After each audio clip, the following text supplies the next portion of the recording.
for a life. I'm Ashleigh, and today we're continuing part 2 in our meditation series. This series has all been about the benefits of meditation as well as ways to overcome your struggles. Just to summarize what we've talked about so far, I introduced my friend Hannah. She talked a little bit about her meditation journey, and then she talked about ways that she started and about some of the struggles that she's overcome. Today we're going to share with you all the different components of bringing meditation into your daily life, from the environment setup and kind of how you position your body, as well as some tips and tools and resources that you can use to incorporate meditation into your daily life.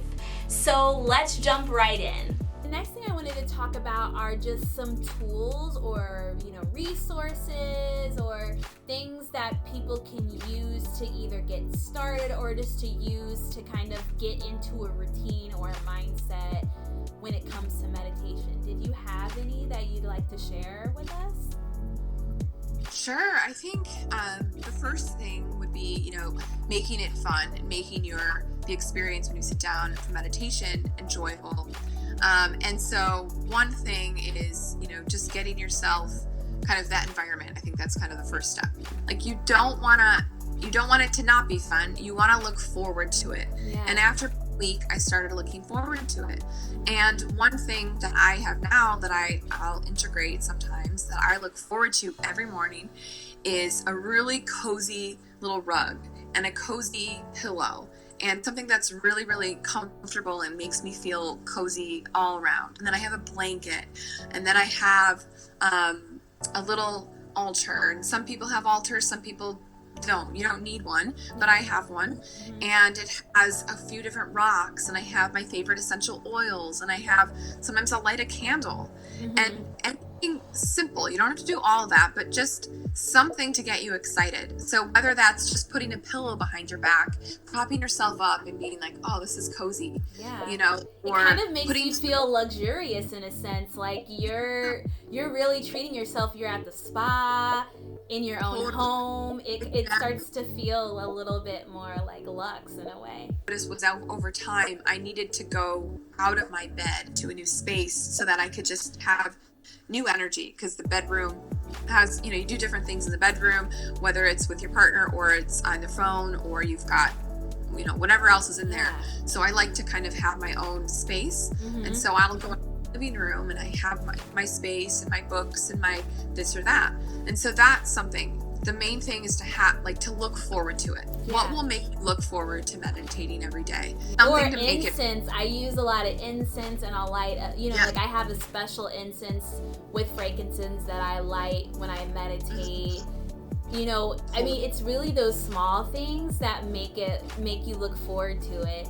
Another thing is if you're like struggling to get started, you can also go to a restorative yoga class, which isn't like a full practice class. It's literally a more slow-paced yoga-based class where there is some stretching and you hold poses longer to kind of release the stress in the body, but it's all about relaxation. And a majority of that practice is dedicated to meditation. So it kind of feels like you're at the spa. In a sense, the yoga practice that I go to every Sunday. I look forward to it. It's almost like I'm going to the spa every Sunday before I start my week. And love it. The class, actually, the studio that I go to, Attractor has a massage therapist come to class.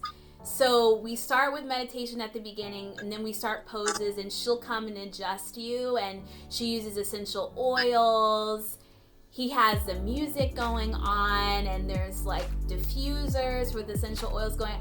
It feels like you're in another world, and it feels like you're giving back to yourself, and I think a lot of people need that, So, to your point, sometimes, starting in the bed works because you're already there.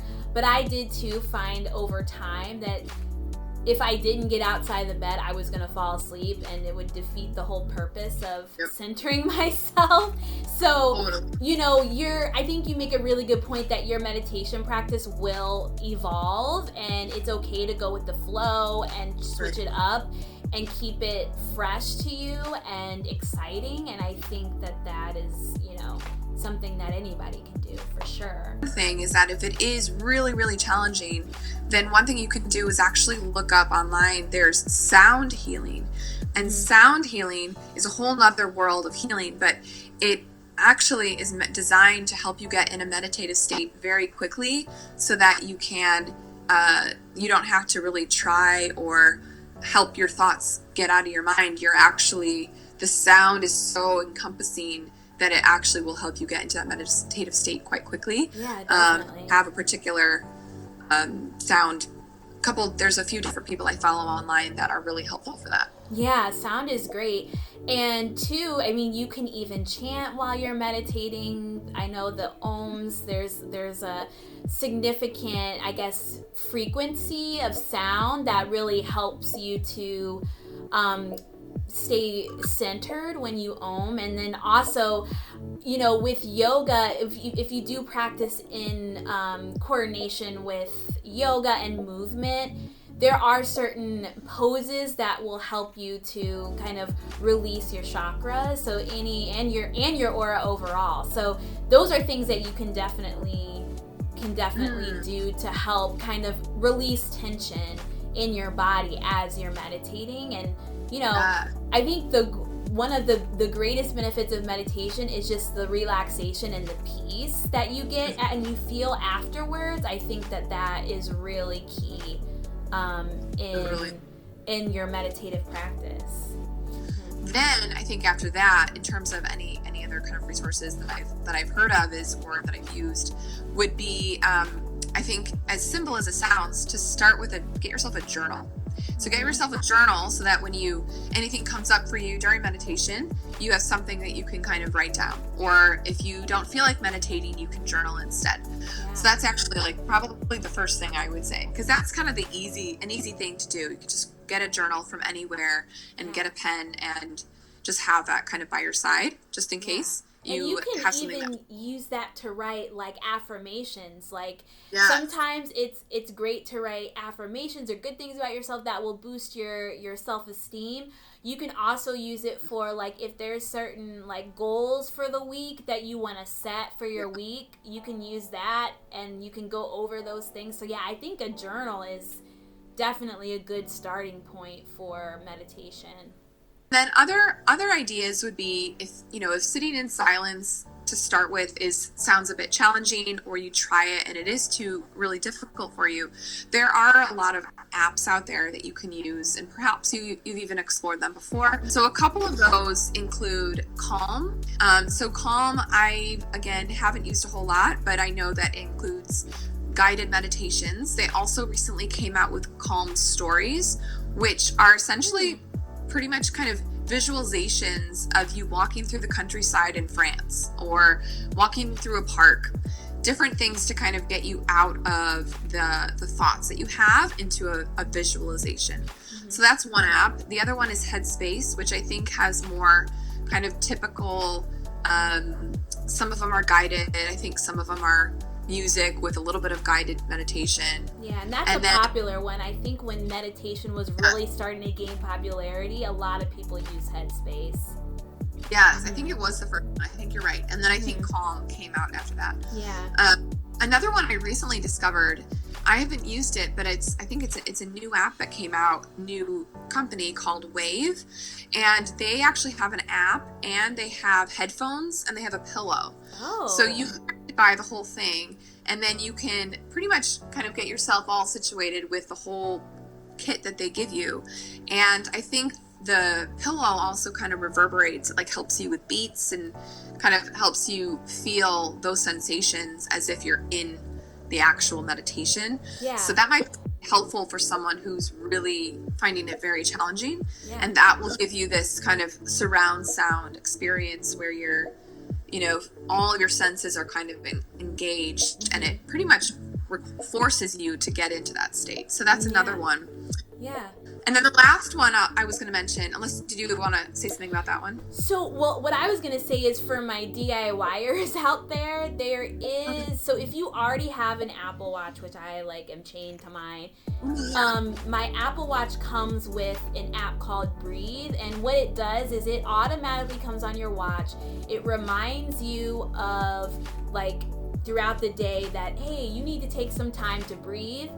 So you press start on it, and then it actually vibrates too. So it vibrates on your wrist, and it kind of signals how long you should inhale and exhale. So it helps you with that meditative breathing. And then at the end, it gives you a summary of your meditation, which is usually lasts around, I think, 2 minutes, 1 to 2 minutes. And it'll also give you your heartbeat rate. So your beats per minute. It'll tell you like how slow or how fast it was. And that's actually another benefit of meditation is it does help to lower heart rate. So for those people who have high heart rate, that definitely helps with your overall health in general. Totally. Mm-hmm. Yes. And Spotify. So if you don't have like any, if you were looking for guided meditations, they have playlists on Spotify that you can definitely reference. If you don't want a guided meditation and you just want music, there's plenty of ambient sound playlists out there, yoga playlists that have those kind of chakra sounds that really help to clear your chakras. And that helps to balance and keep your body in a balanced state. So you can play those during your meditation, and that, obviously is included in your Spotify subscription. So cool. And I actually have 2 other ones or ideas. One is one is YouTube. So sometimes I have a specific example. One time I had an experience, kind of a breakup, so to speak, and was really upset and didn't really know kind of what to do. I was on a train and I was sad, and I'm like, I need something to help me, otherwise I don't want to just be in this sadness. So I YouTubed breakup plus meditation and listened to it for an hour or so, however long the trip was, and it felt so good. It just kind of calms me down. So sometimes you can even just YouTube whatever it is you're feeling plus meditation, and it can get you somewhere as well. And then the other thing is an app called Insight Timer. Niall. He's starting to get antsy. Okay, go ahead. This other app called Insight Timer, I recently discovered this one, and this one's helpful too. So this one is, it actually, you can search whatever kind of meditation you want, and then you can search specific people that provide meditations or songs, what have you. And kind of like YouTube, you just kind of type in the words, keywords, and then it actually will give you a timer. So you can choose the 3-minute one, a 5-minute one, a 12-minute one, and then it gives you a giant timer, and you can see how much time is left on the meditation. So that's another one. And I'd also kind of add to that in terms of resources. So all of these apps, I think the other thing I would mention is not just for sitting quietly meditation. I know you commute sometimes, but I've also used these to do walking meditations. Those are really helpful when you just want to get out, kind of get some space, and you can look up walking meditation, and then that one will help as well. Yeah, definitely. And I think too, what's interesting is a lot of these digital workout apps now are including a meditation component into, different, exercises that you can do. So it's really holistic mind, body, spirit sort of thing. So I'm a Peloton app subscriber, and they actually have a yoga section, but then they also have a separate meditation section. And so I use those meditations when I'm commuting, because they have specific commuting meditations that are specific for that. But I just throw that out there to say that, check out your workout apps. They might already include something that incorporates meditation into the practice, and that way you kind of kill 2 birds with 1 stone. I also have some ideas of other resources of people that I like and follow. Yeah. So one thing in general, I think, just for kind of meditation or being calm in general. So I've pretty much found a lot of really great Instagram people or followers that help me and kind of remind me to stay in this meditative state or to stay positive throughout the day. So that's something that's really helpful for me. And I have a few options or people that I can share with you, and you can put in the notes if you want. And then the other thing is reading books. So sometimes during meditation, I'll get a bit antsy, but I still want that space for myself, that time for myself. So sometimes I'll come out of the silence and then just read a book that I really like that can support me in my journey, in this healing journey, my meditation process. And one of those authors that I really like is Gabby Bernstein.